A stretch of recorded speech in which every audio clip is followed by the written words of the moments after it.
เกี่ยวกันนี้ทอด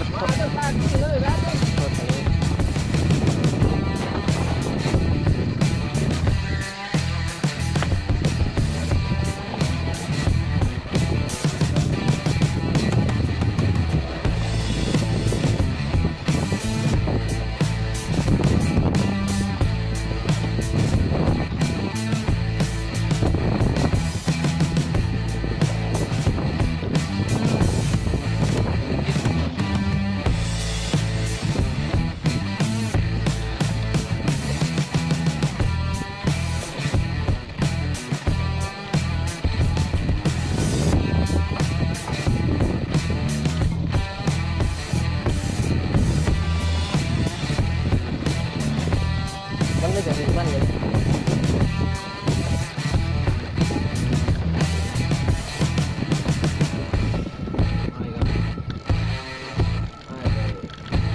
2 ปี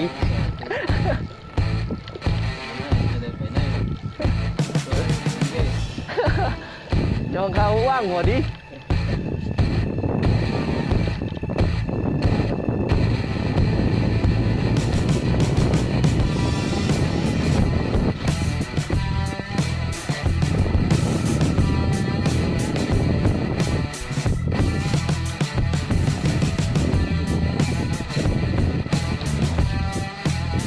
ซี่ได้ปะคือไม่ดูซี่ได้อยู่ไปดูตูบใส่ได้ใส่โม่เลย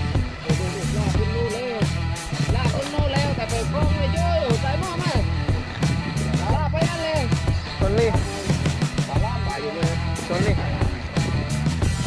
ใช่ไปโค้งอยู่ตั้งใจชนลี่ดีกว่านะครับกินใส่บ้านเป็นยาวครับใส่โม่มาให้ดู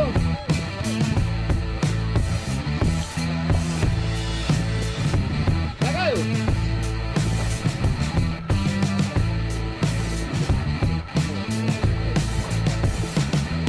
เอาข้อเกี่ยวขึ้นมาแล้วดิข้อเกี่ยวเลย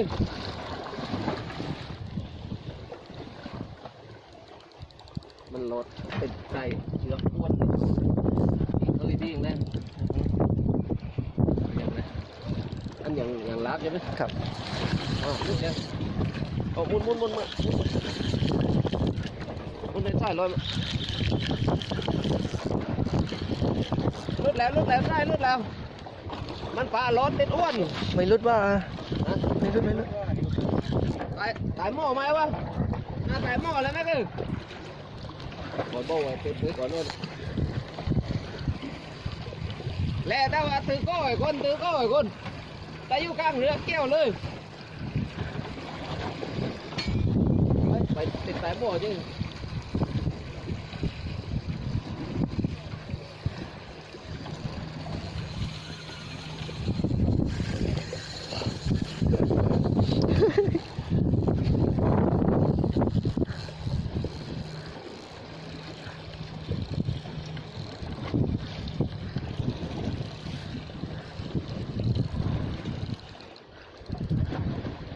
ใส่หม้อ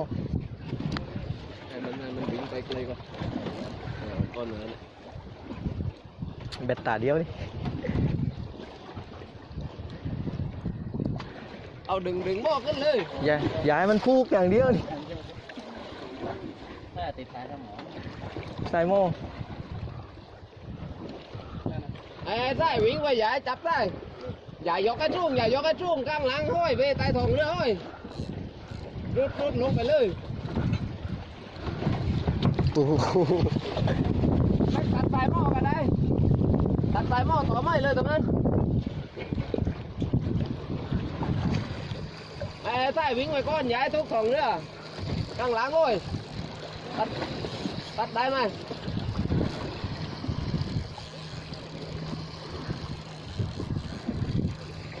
จับไล่ไว้ดิ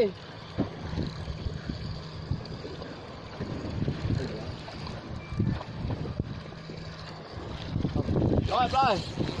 บอกก่อนเกิดเต็มใจทอง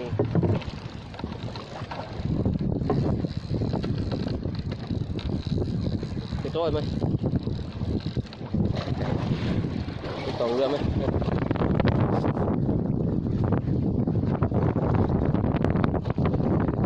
แม่ก็เดินหน้าไหมอ้อมไปแล้วออก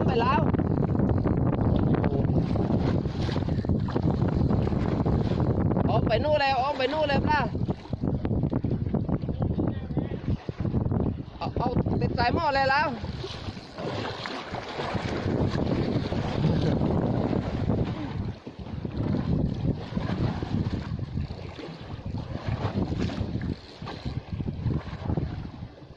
มันตีครับเดี๋ยว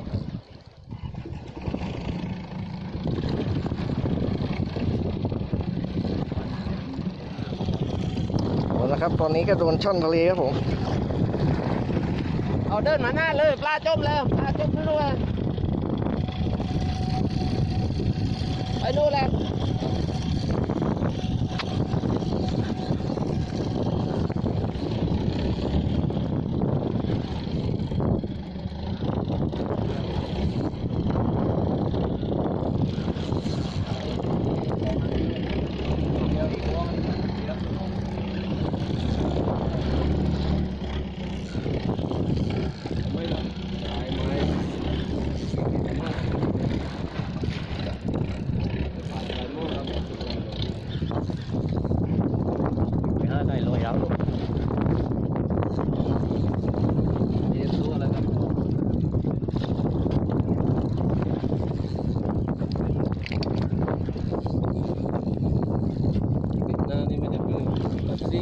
ไอ้กล้องครับ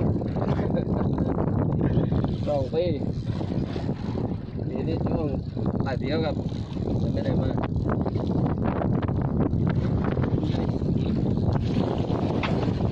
ยกคันนี้ไม่รู้ขึ้นบนหรือลงล่างไปแล้วขึ้นบนเลยโอ้นะครับรอบลำเลยครับตอนนี้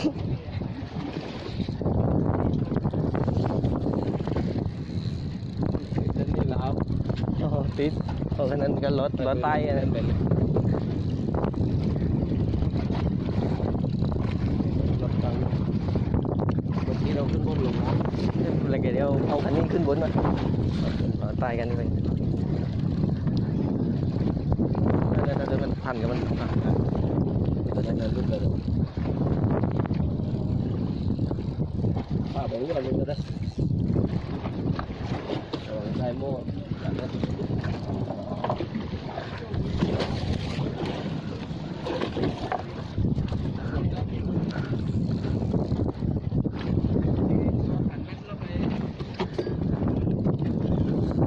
นี่ถ้าเคยเป็นไส้หน้าสลิงนี่อัดตายเลยตัวเดี๋ยวนี้จกลีตีริบ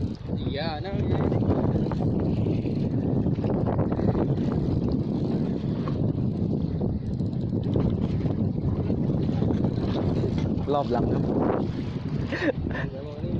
นั่นเลยวังเลยหม้อเองนี่ดิหม้อเงินวันอะไรเดี๋ยวดูมันลอยอยู่ดับดำน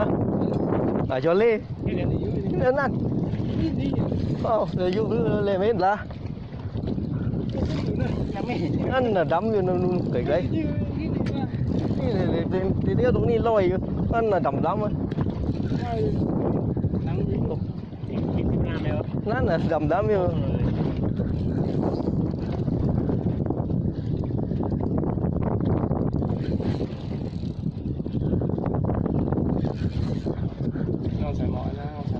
ไม่เป็นไรปลาลอยครับผมปลาวิ่งอยู่น้ำครับได้ไม่เข้าไส้หมดเป็นลูกหลานแต่เดียว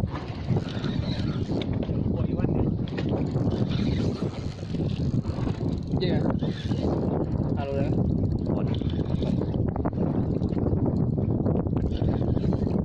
เดี๋ยวอย่าคุย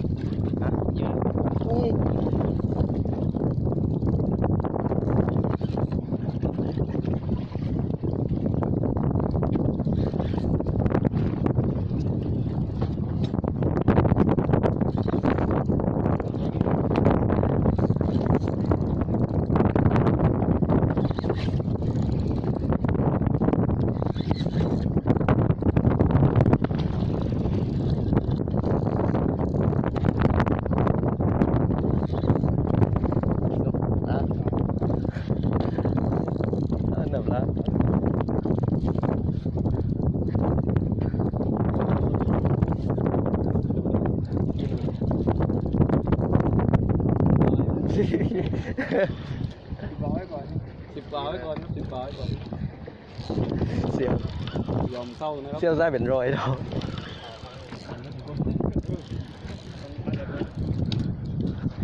ขันนั้น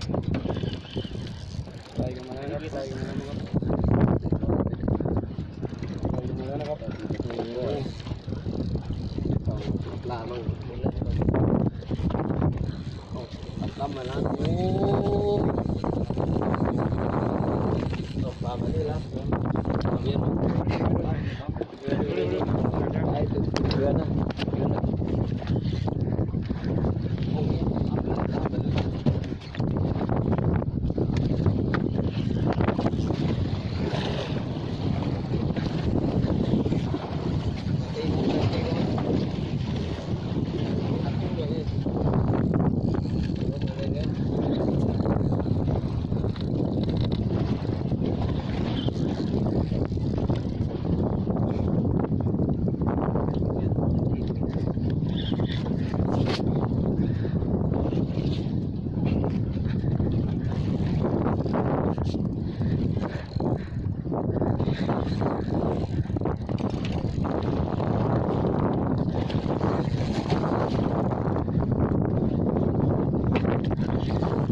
แหมนี่ถ้าเกิดใส่หน้าแล้วแหมติ๊กสายเลือกมาเลยโดมได้เรียนเน่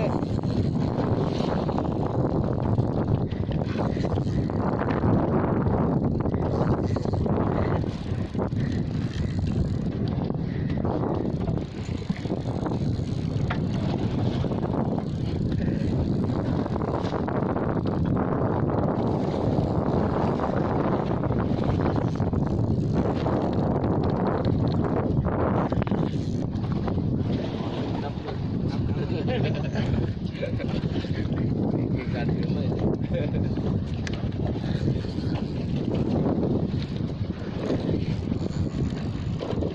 แหมว่ามาอยู่ตรงนี้ก็ดีเสียวได้โม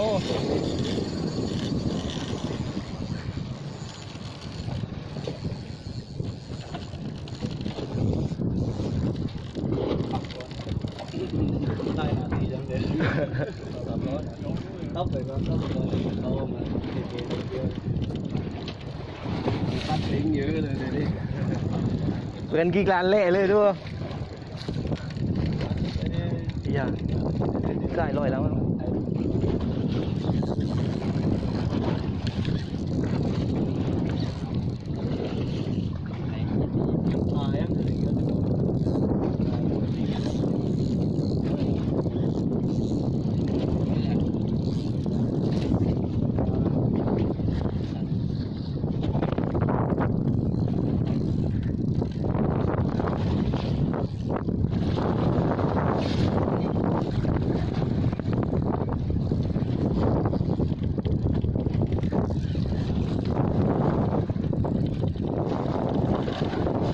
แม่ตัวเดียวคุมเลย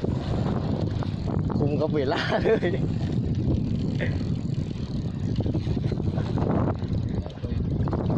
นั่นเลย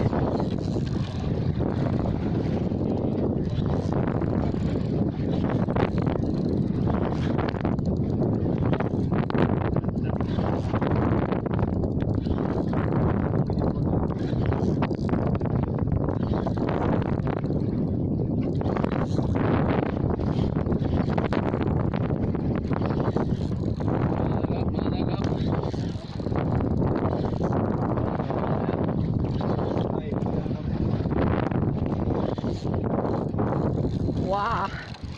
โยมตาเบ้าโยมตาเบ้า นี่นะ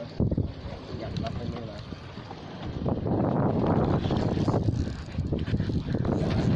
นาทีนะครับผม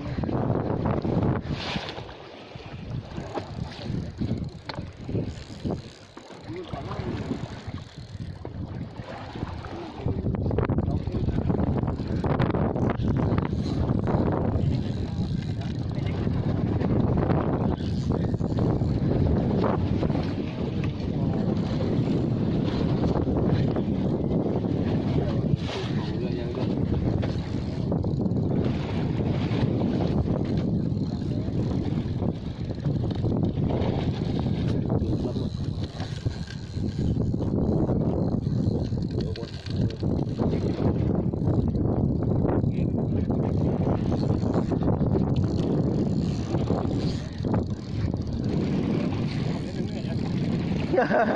ปลายังไม่ยอม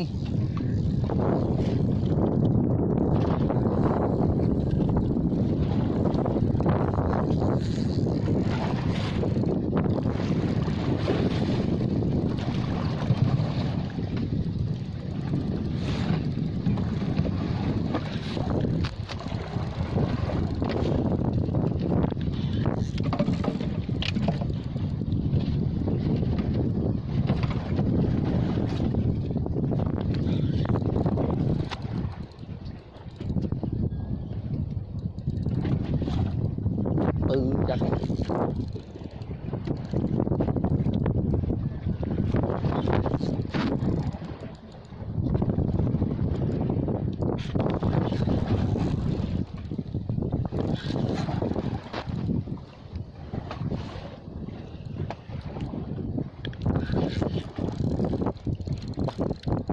ไป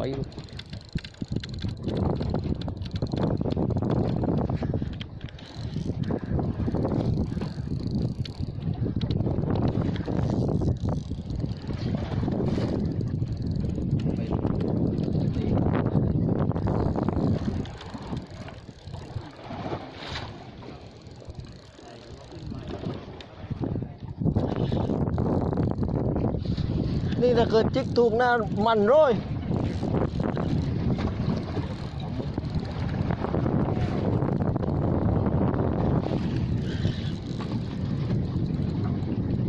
มันไม่เข้าวเขเรือเลยวะ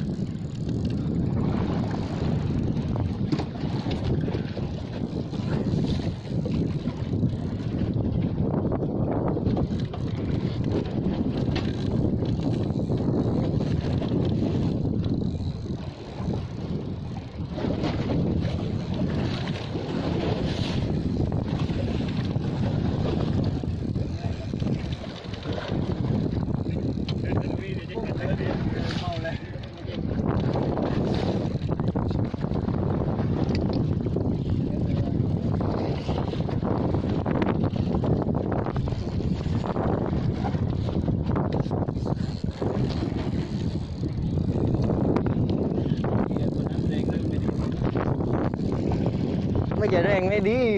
ใจไม่ดีสริงได้เห็นไหมครับผมสายนา40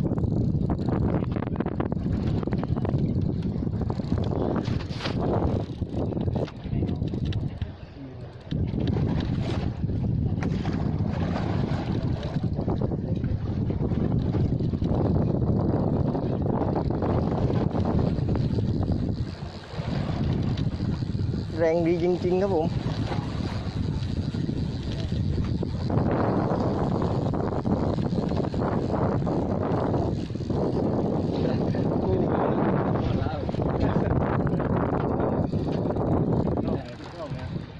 โอ้ผ่านแล้วนะวะ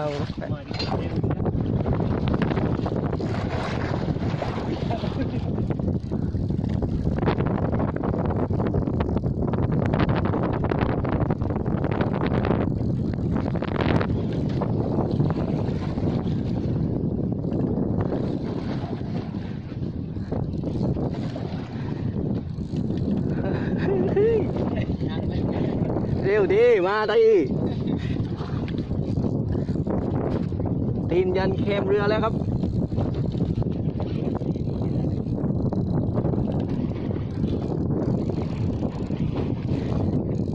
แม่บาเบนไม่ถึงงานอ่ะที่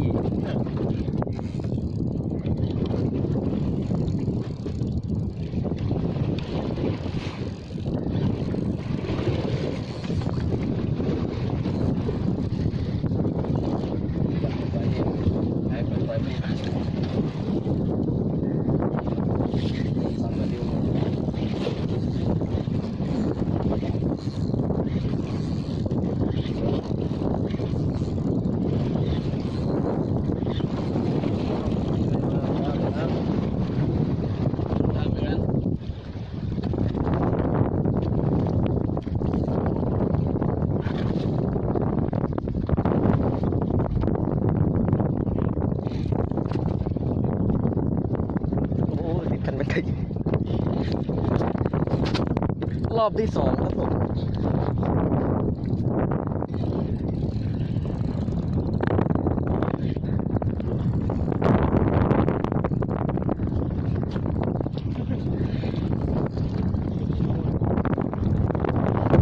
เฮ้ยขึ้นทำไร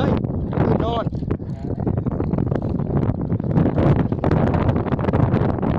แล้วก็มาแล้วครับผม มาแล้วเข้ามาดิลูกเข้ามา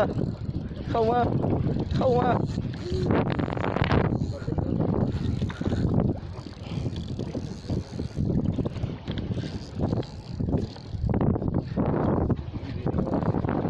สวัสดีท่านผู้ชมทุกท่านด้วยนะครับผมลำข้างๆ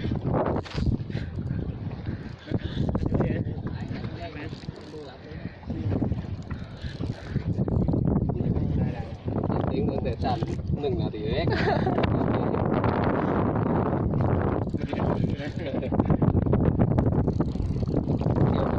เก๋ๆนี่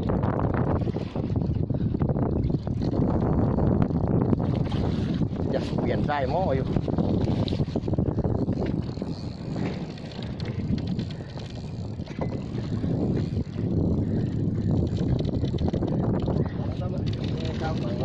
เอาคันเบ็ดนั้นทอดเอากันคันเบ็ดกัน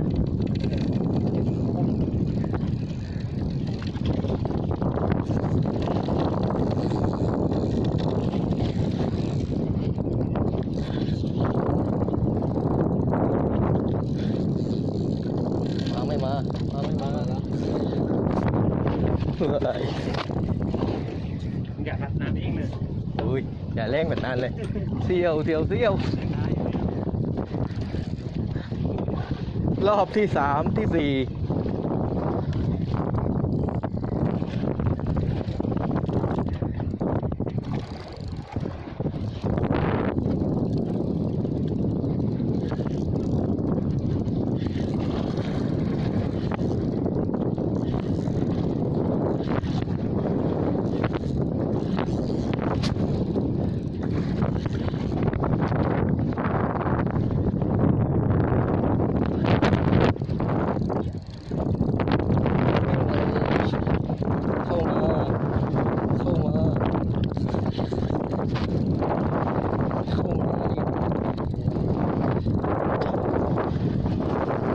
โอ้มือติดเบรกจังเร็ว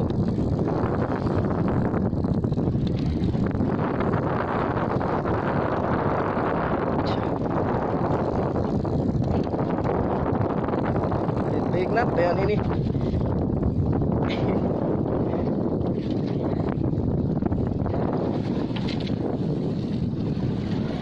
แม่วิ่งลงลึกๆปะเนี่ยนะเดียว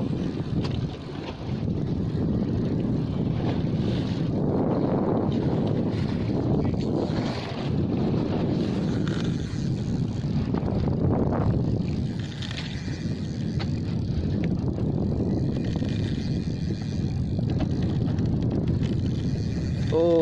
ตายเลย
ไม่ใหญ่ซิบเลยนี่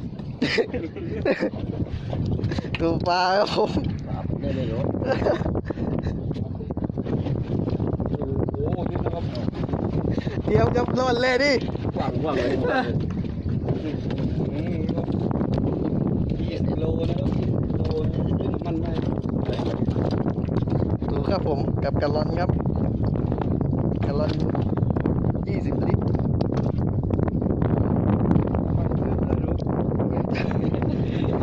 ใจเย็นๆ เราไปตายกัน